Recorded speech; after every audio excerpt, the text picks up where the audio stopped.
Before I get into this video, I wanted to give a big shout out to my good sis Nia. Thank you for providing me with these lip glosses and these lashes. I really love her lip gloss and her lashes. Right now her lip gloss is $10 and her lashes are $10 as well. The formula is great. Please go and support a black owned business. Of course her information will be linked in the description below. Thank you again, Nia. Really appreciate it.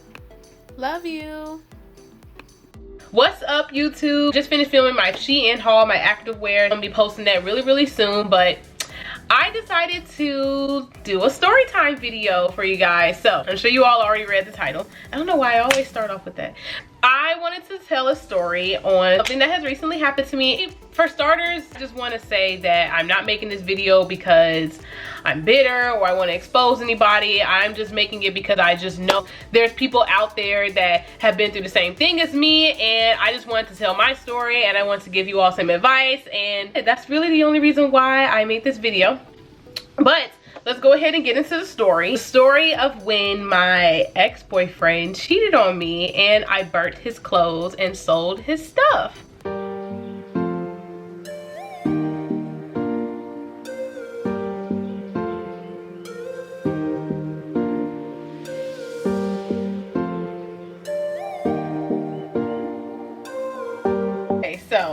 Okay, so basically what happened was, so the night before everything happened, me and him were like on the phone and we were arguing, and we were arguing because something was going on in his family. I was on the phone with him, you know, trying to cheer him up. But a little add-on to this story, my ex had already like cheated on me before and I had like forgave him, and so me and him had already like made an agreement that we were going to always be able to contact each other, and that was his way of trying to, you know, earn my trust back.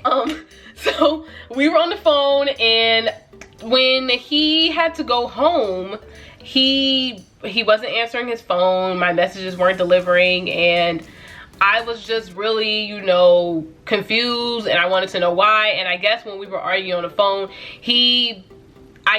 I made it seem like that was the only thing I cared about and that I didn't care about what was going on in his life at that time. But which I did. It just really bothered me that, you know, I understand what's going on in your life, but still in all, like, you still owe me that trust. You still owe me, you know, a peace of mind in the end of the day. So we were arguing about that, and so I think I hung up on him because he was saying some other weird stuff. And so this right here, trust your intuition, ladies. Trust your intuition. Your intuition is never wrong. And I'm gonna say this, very religious. If you're not, that's fine.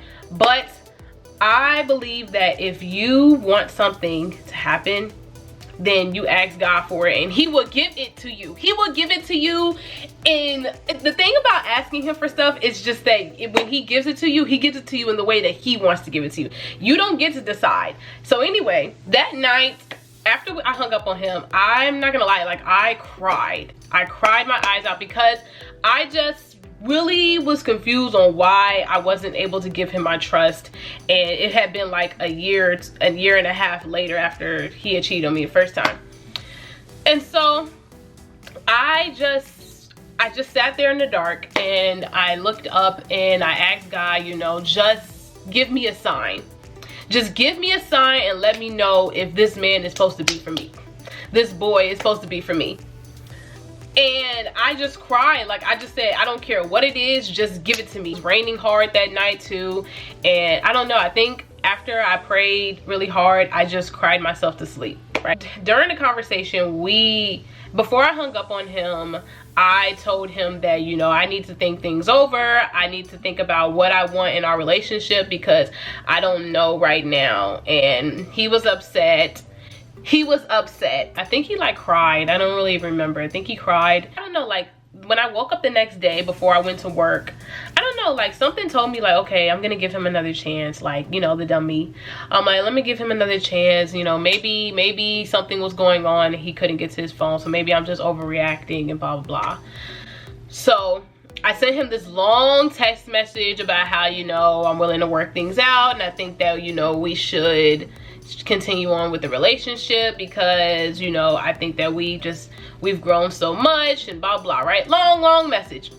and he didn't text me back. So I'm thinking like, okay, maybe he's sleeping because I had to work that morning. He didn't wake up.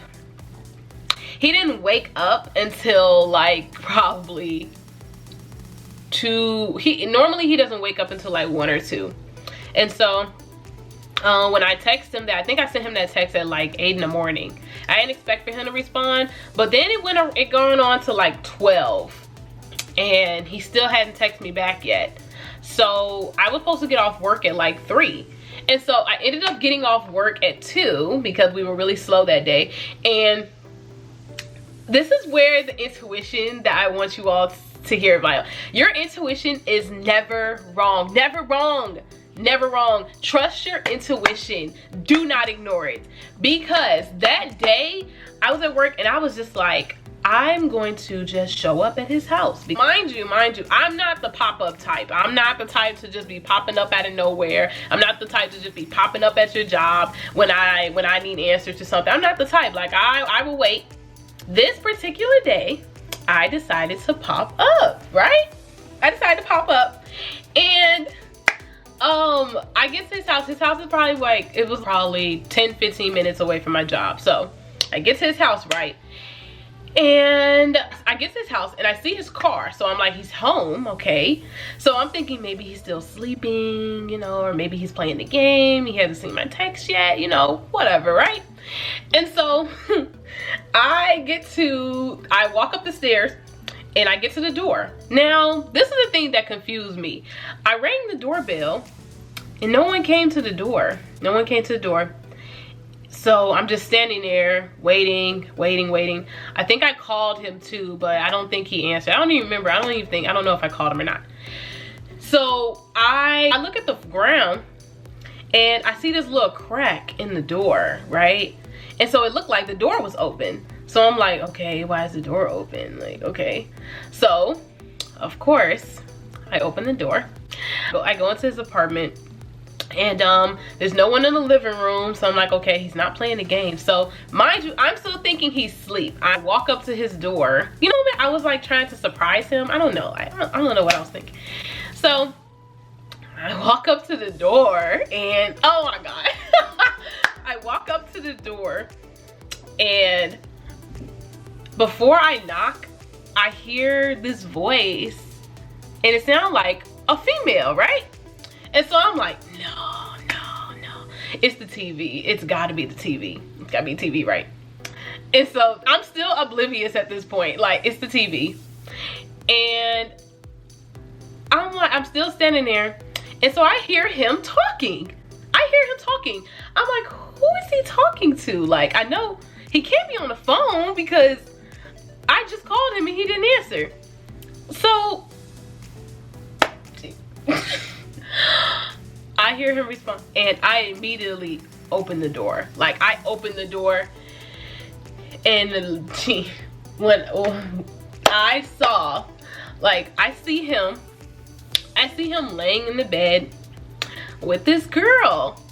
And I'm like, oh, okay. So at this point, mine like left my body. Like, I was just standing there, and I was just so oblivious to the whole situation because I'm just like, I stood there for a minute. And so both of them are looking at me. He's just still sitting there. She's laid out on the bed. He's like on top of her type stuff. And so I'm just standing there, and I go, what is this? I finally said something. I go, what are you doing?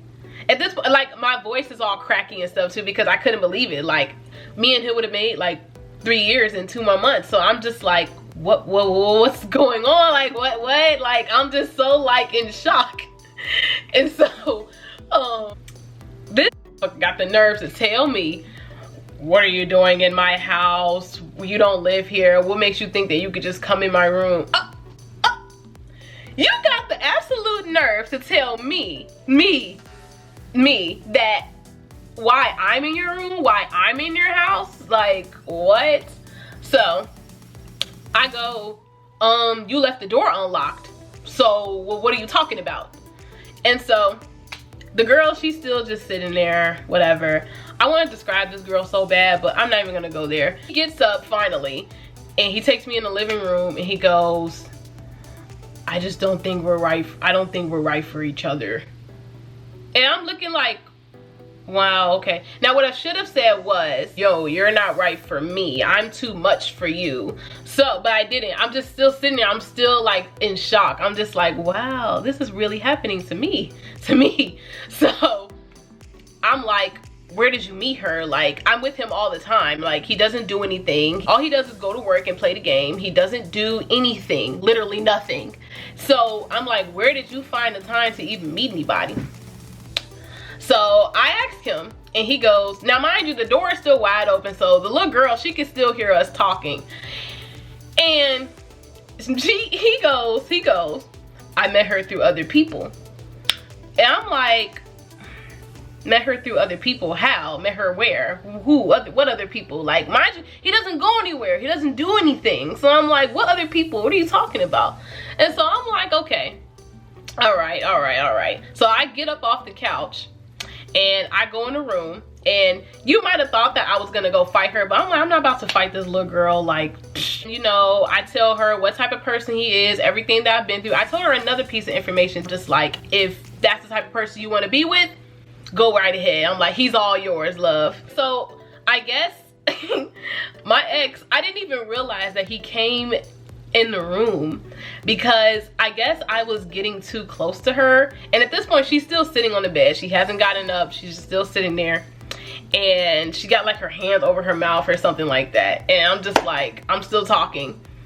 And as soon as I get to the part that I guess he didn't want her to know, I said it though. He didn't prevent me from saying it. This decides to pick me up. He picks me up out of the room. A normal person would have like fought him, fought her, but I'm just like, look at y'all. Like, y'all not even worth it. Like what? So I just leave, but I didn't leave just yet. Like, I turned around and I called him all types of, I told him, I'm gonna let your mom know what type of person you are, because obviously she doesn't know. Now mind you, I'm not the abusive type. I'm not violent at all, only when I have to be. So I don't agree, and I don't do the whole domestic violence thing. Never laid my hands on this man ever in our relationship. We dated for 3 years. I smacked the shit out of him. Yes I did. I smacked the shit. I smacked him like his mama should have smacked him when he was growing up. I bitch smacked the fuck out of him. I smacked this motherfucker so hard that all the dogs in the neighborhood started barking. Like, all of them, like every last one. It was crazy. And so I smacked him. I wanted to smack him again. So when I smacked him, his whole face, like, it was like, his whole face turned to the like right, and he stood there for a minute, and he was light skinned too, so it was a whole red mark. Like, I smacked the shit out of him. So smacked him, right? And I told him, you're gonna get your karma. She is too. I'm convinced that she knew about me. She had to. I'm everywhere. There was no way this man could have hid me from her. She knew exactly who I was when she saw me. I said she's gonna get her karma too. So I leave.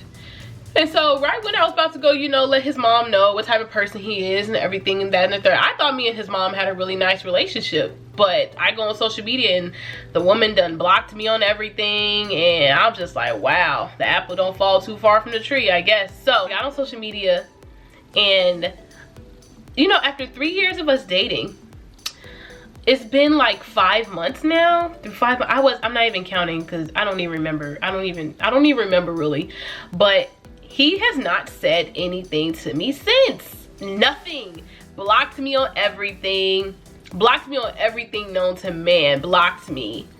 And I'm thinking like, wow, 3 years, and after 3 years, this man really can't face me. He really is so insecure that he cannot face me. Anyway, so I get home, and of course I'm still spazzing. I'm just like, wow, this is real. I don't think it had registered yet in my head what had just happened. So I go home, and I'm like, who is this girl? Like, no, I need to find out who she is. So of course I did my little lurking. Like, what girl doesn't? Like, what girl doesn't? So of course I did my lurking, and I found out that they met each other through work. They worked together, and I'm like, obviously I was just like, wow, I mean, duh, like he had to have met her through work. I found out that the girl is 19. She's 19. Mind you, my ex is 23, was supposed to graduate from college, and was supposed to graduate from college in like less than a month. And this girl is 19. So I like, you know, did my lurking and I found out who she was. He was supposed to come over the next day and get his things because he was using my washer and dryer because his broke at home. And so I set that shit on fire. I set it on fire, and because I never wanted to see his face again. No, I didn't want to do it the nice, cool, calm, collected way. I didn't want to wrap up his stuff and hand it to him. I never wanted to see him again. So I burned his stuff, and the rest is history. I can't even be mad because he needed somebody like him. I just feel like after I sat down and thought about the whole situation, of course I was upset, but after I really sat down and thought about it, I'm just like, I was too much for him. You know, I was just too much for him. I had all the goals, I had all the ambition. I felt like he felt intimidated by me because I will always try to encourage him on doing better, finding better, you know, thinking smarter, and he would just always be so. My ex was such a narcissistic asshole.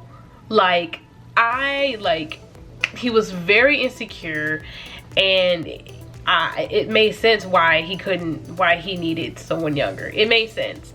And you know, my ex had a whole lot of personal problems too that he wasn't able to that he wasn't dealing with on his own. Then he was like really, he never wanted to open up. He was a terrible communicator. You know, he had a lot of issues himself. It makes sense why I'm not getting an apology. It makes sense why I'm being ignored. It makes sense why, you know, he's not communicating with me, because he's a terrible communicator. He doesn't know how to deal with his own emotions. He needed to go to therapy. He had a lot of inside problems. He had a lot of personal things that he was never able to talk about, and he never talked about it with me either. So, you know, I feel like, you know, I just wasn't for him. He wasn't for me, and that is okay. That is someone else's problem now. That has nothing to do with me. I am free, and yeah, like, all I can do now is pray for him and hope for the best. That's all I can do.